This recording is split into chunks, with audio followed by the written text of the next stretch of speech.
శ్రీ మహాగణాధిపతి నమః. శ్రీ గురుభ్యో నమః. జనమేజయుడికి నారదుడి వ్యవహారం దారుణం అనిపించింది.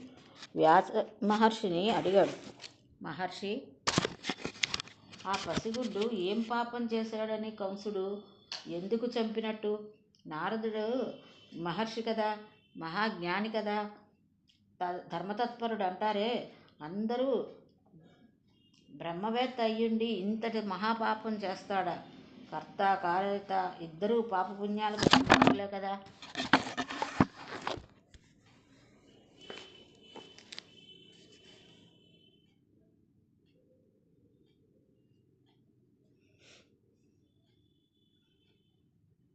ఏ కర్మ విపాకం వల్ల ఆ పసిబాళ్ళు అలాంటి దుర్మరణానికి గురి అయ్యాడు?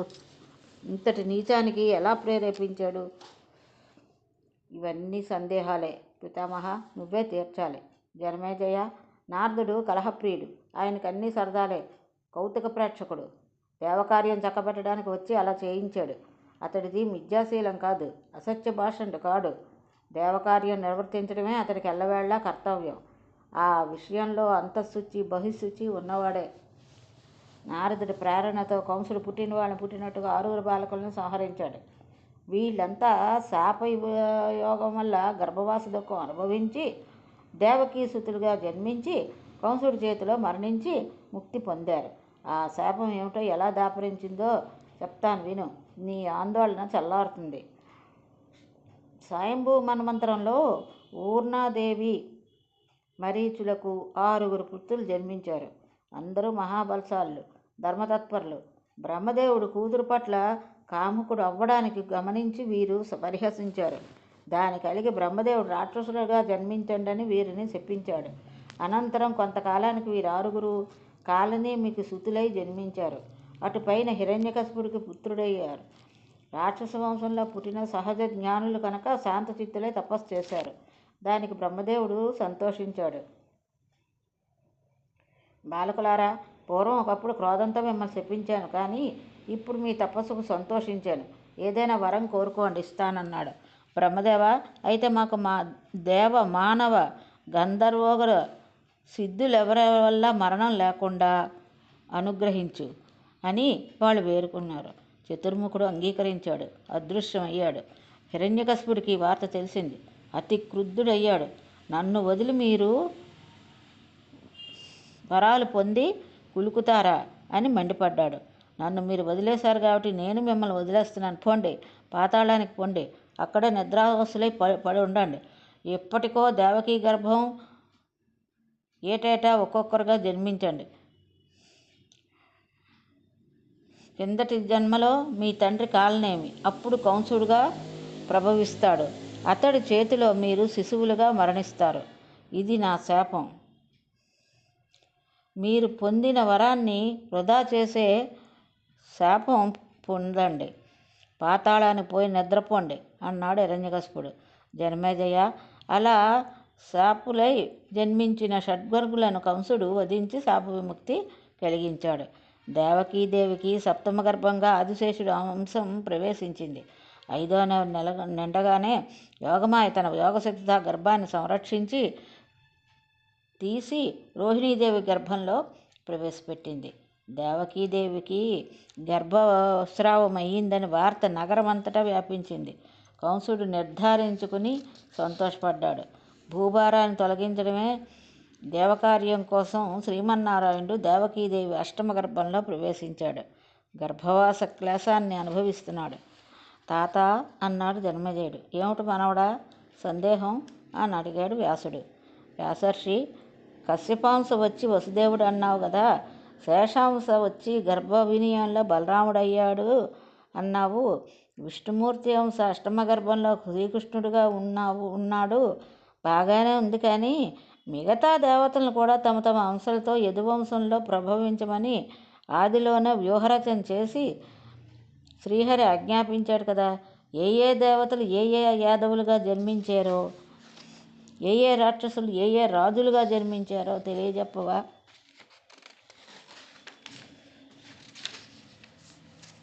జనమేజయ, అందరినీ గురించి వివరంగా చెప్పడం సాధ్యం కాదు, కానీ క్లుప్తంగా చెప్తాను, గ్రహించు. కశ్యపుడు వసుదేవుడుగాను, అదితి దేవకీదేవిగాను, ఆదిశేషుడు బలరాముడుగా, నారాయణుడు శ్రీకృష్ణుడుగా, నరుడు అర్జునుడుగా, వీరిద్దరూ కిందటి జన్మలో ధర్ముడు కుమారులు నరనారాయణులు అన్నమాట. ధర్మరాజు యుధిష్ఠరుడుగా, వాయుదేవుడు భీముడుగా, అశ్వినీ దేవతలు నకుల సహదేవుడుగా, సూర్యుడు కర్ణుడుగా, యముడు విదురుడుగా, బృహస్పతి ద్రోణుడుగా, శివుడు అశ్వత్థామగా, సముద్రుడు శంతనుడుగా,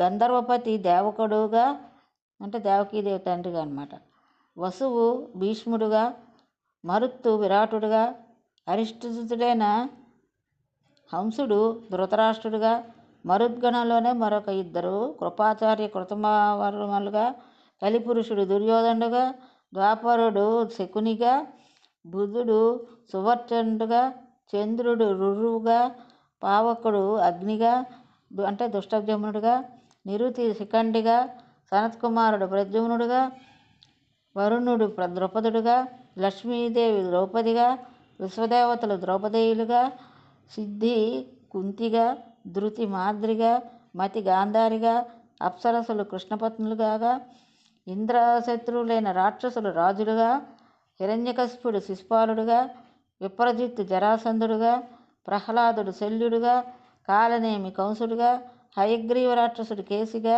బలికుమారుడైన అరిష్టుడు కకుద్బదిగా, అనుహ్లాదుడు దుష్టకేతుడుగా, భాస్కరుడు భగదత్తుడుగా, లంబ ప్రలంబకులు ఖరదేనులుగా, నారాహికచోరులు చాణూరముష్టుకులుగా, దితిపుత్రుడైన అరిష్టుడు కువలయనాగం అంటే ఏనుగ్గా, బలిపుత్రిక బకిగా, దాని తమ్ముడు బకాసురుడుగా జన్మించారు. జనమేజయ, ఇక్కడ ఇంకో విశేషం నువ్వు గ్రహించాలి. భూభారాన్ని తొలగించమని బ్రహ్మదేవులు ప్రార్థించిన రోజున విష్ణుమూర్తి 2 శిరోజాలు తీసి వాళ్ళకి ఇచ్చారు. అందులో ఒకటి నల్లంది, అది శ్రీకృష్ణుడు, రెండోది తెల్లంది, అది బలరాముడు. ఉగ్రసేన సుతుడు కంసుడు దేవకీ పుత్రులను 6గురిని సంహరించాడు. సప్తమ గర్భం పేలిపోయిందని సంతోషించేవాడు. అష్టమ గర్భం ధరించిందని తెలిసినప్పటి నుంచి మృత్యుభయం పెరిగింది. స్వీయ రక్షణ కోసం గర్భరక్షణకు మరింత కట్టుదిట్టమైన చర్యలు తీసుకున్నాడు. సరిగ్గా అదే సమయానికి గోకులంలో యోగమాయాదేవి యశోదా గర్భంలో ప్రవేశించింది. రోహిణీదేవి బలరాముణ్ణి సుఖంగా ప్రసవించింది. కంసుడు దేవకీదేవికి తెచ్చి కారాగారంలో బంధించాడు. లోపల బయట సేవకులను కాపలాగా పెట్టాడు. వసుదేవుడు భార్యకు దూరంగా ఉండలేక, అందున గర్భిణి ఒంటరిగా వదలలేక తాను వచ్చి కారాగారంలోనే ఉన్నాడు. శ్రీకృష్ణ జననం.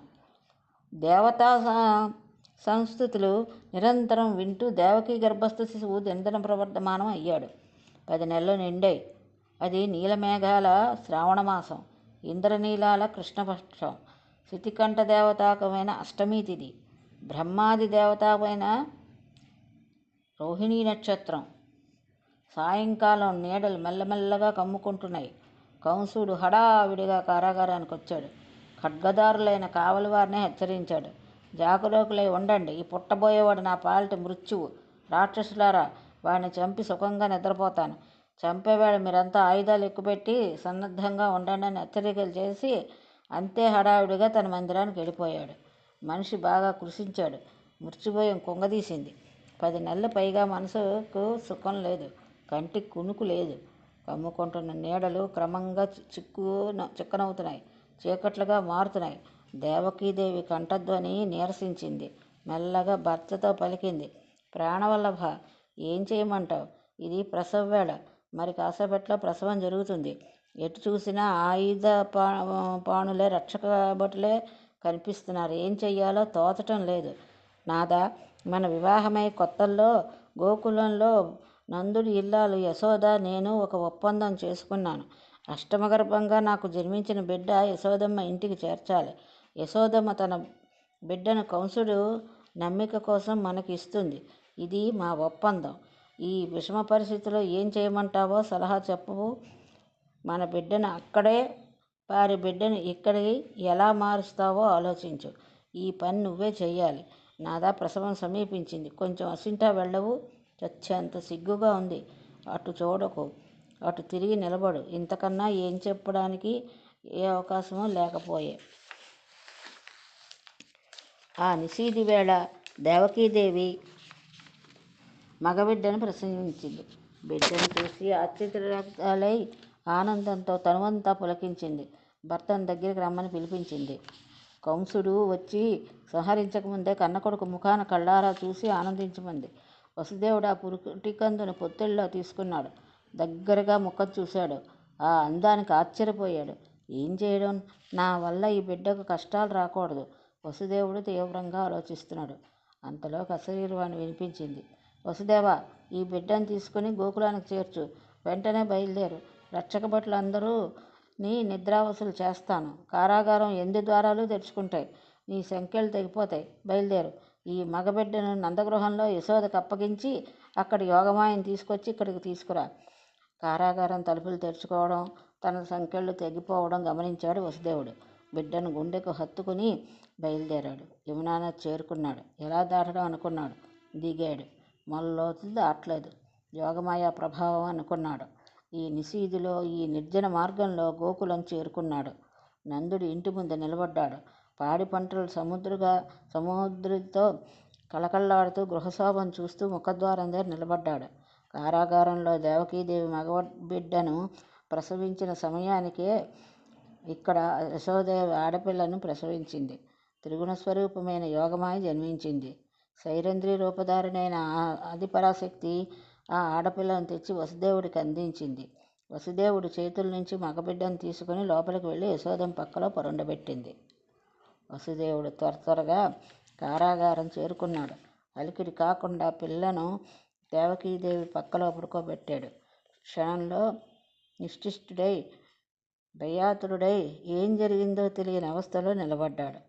ఆ క్షణంలో ఆ పసిబిడ్డ ఇప్పుడే జన్మించినట్టుగా పెద్ద పెట్టున రోదించింది. రక్షక భటులు ఉలిక్కిపడి లేచారు. పరుగున వెళ్ళి కంసుడి సమాచారం అందించారు. మరుక్షణం కంసుడు ఉలిక్కిపడి అక్కడికి చేరుకున్నాడు. వసుదేవ, కొడుకుని తీసుకురా. అష్టమగర్భ సంజాతుడు కదా, ఇతడే నా మృత్యువు. ఇప్పుడే సంహరిస్తానని ఆజ్ఞాపించాడు. వసుదేవుడు భయంతో వణికిపోయాడు. కళ్ళల్లో నీళ్లు కక్కుకుంటూ పిల్లను తీసుకుని వెళ్ళాడు. కంసుడికి అప్పగించాడు. ఆడపిల్ల అని కంసుడు ఆశ్చర్యపోయాడు. అష్టమగర్భంలో మగపిల్లడు పుడతాడని ఆకాశవాణి చెప్పిన మాట, నారదుడు చేసిన హెచ్చరిక అన్నీ వృధా అయ్యాయే. వసుదేవుడు మోసం చేసే అవకాశం లేదు. కారాగారంలో ఉన్నాడు. రక్షక భటులంతా సావధానులై కాపలా కాస్తున్నారు. మగపిల్లాడు జన్మించుంటే ఎక్కడ పోయే అవకాశం లేదు. ఆడపిల్లే పుట్టి ఉంటుంది. సందేహించవలసిన అవసరం లేదు. అసలే కాలగతి విషమంగా ఉందని ఆలోచించి వెంటనే పాషాణ హృదయుడు కంసుడు ఆ బాలిక కాళ్ళు పట్టుకుని బండరాతి మీదకి విసిరాడు. చేతి నుంచి జారిన ఆ బాలిక ఆకాశానికి ఎగిరింది. దివ్యరూపం ధరించింది. మృదుస్వరంతో పలికింది, పాపాత్ముడా, నన్ను చంపి ఏం ప్రయోజనం? బలవంతుడైన నీ శత్రువు జన్మించాడు. నిన్ను సంహరిస్తాడని పలికి అదృశ్యమైంది. కంసుడు మరింతగా ఆశ్చర్యపోయాడు. తన మందిరానికి వెళ్ళాడు. బక, ధేనుక, వత్సాది దానవీరులందరినీ సమావేశపరిచాడు. లోపల భయం, పైకి క్రోధం. అరిచి చెప్పాడు, దానవులారా, వెంటనే బయలుదేరి లోకం మీద పడండి. పుట్టిన ప్రతి మగబిడ్డను సంహరించేయండి. ఇదే నా ఆజ్ఞ. పూతన, పిల్లలను చంపడంలో నువ్వు నేర్పరివి. నువ్వు గోకులానికి వెళ్ళు. ప్రతి శిశువును సంహరించు. ధేనుక, వత్సక, కేసి, ప్రలంబ, బక, మీరు కూడా అక్కడికే వెళ్ళండి. సావధానులై నా ఆజ్ఞను నెరవేర్చండి అని ఆజ్ఞ జారీ చేసి సైనాగారానికి వెళ్ళిపోయాడు. అదే ఆలోచన, అదే కలత నలిగిపోతున్నాడు. తెల్లారింది. గోకులంలో నందుడి ఇంటి మగబిడ్డ జన్మించాడని ఉత్సవం జరుగుతోంది. ఇలా జరుగుతోందని చారులు వర్తమానం ఇచ్చారు. కంసుడు దృష్టి గోకులం మీద పడ్డాది. అనుమానించాడు. నారదుడు లోగలు చెప్పాడు. గోకులంలో దేవకీ వసుదేవులకే కాదు, నంద యశోదాలందరూ దేవాంశ సంభూతులని, నా శత్రువులని. ఈ మాట నిజమే అయ్యుంటుందని అనుకున్నాడు.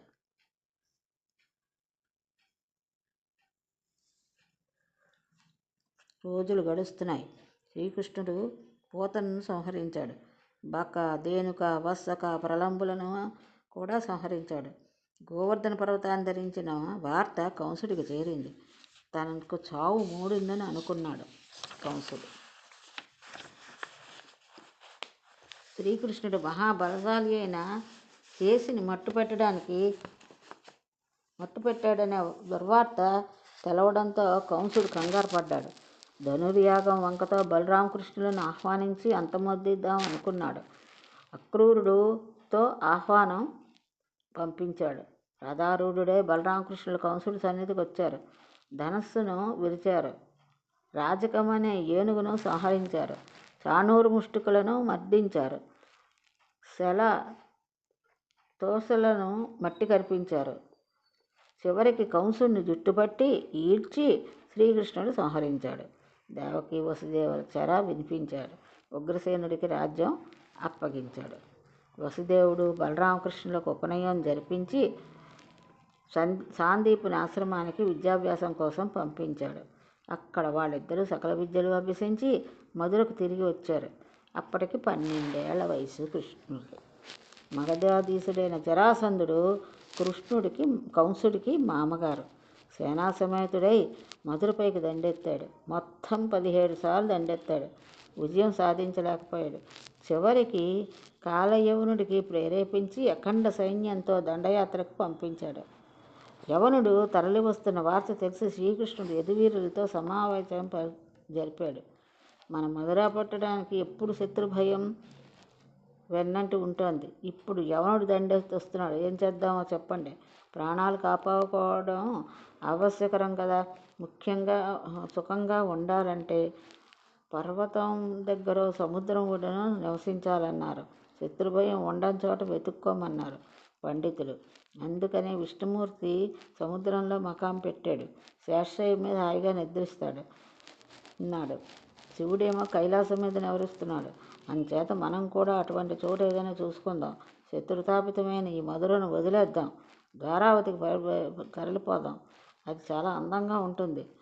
రైబతకాద్రికి చేరువలో సముద్రం ఒడ్డున మనోహరంగా ఉంటుందని గరుత్మంతుడు చెప్పాడు. శ్రీకృష్ణుడి సూచనకు యాదవులందరూ అంగీకరించారు. సామాన్యులు శకటాలపై సర్దుకుని ఊరు ఖాళీ చేసి వెళ్ళిపోయారు. రామకృష్ణులు ముందుగానే నడవగా ప్రయాణం సాగుతోంది. కొన్ని రోజులకు ద్వారకా చేరుకున్నారు. ఇల్లు వాకిళ్ళు శుభ్రం చేసుకుని అందరూ స్థిరపడ్డారు. రామకృష్ణులు ఇద్దరూ మధురకు తిరిగి వచ్చారు. ఆ నిర్జన పట్టణంలో ఉంటున్నాడు. ఒకరోజు కాలయవనుడు వచ్చి దండెత్తాడు.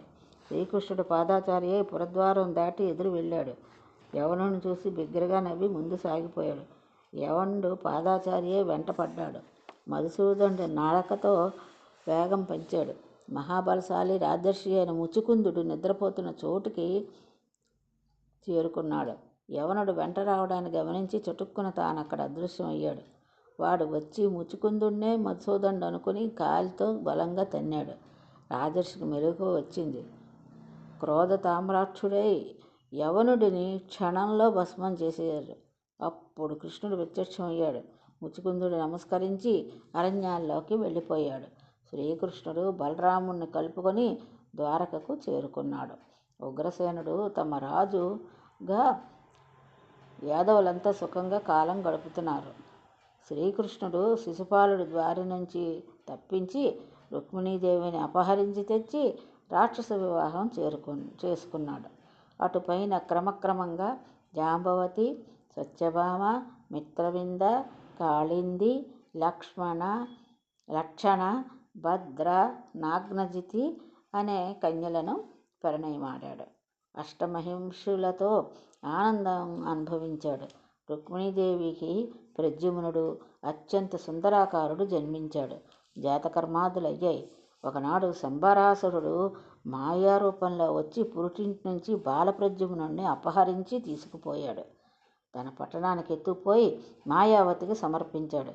వాసుదేవుడు పుత్రశోకంతో విలవిల్లాడాడు. మనస్సులో జగన్మాతను శరణు వేడుకున్నాడు. వృత్తాసురాది మహారాక్షసులను సంహరించిన యోగమాయను స్తుతించాడు. పరాశక్తి, పూర్వజన్మలో నా తపస్సులను మెచ్చుకున్నావు.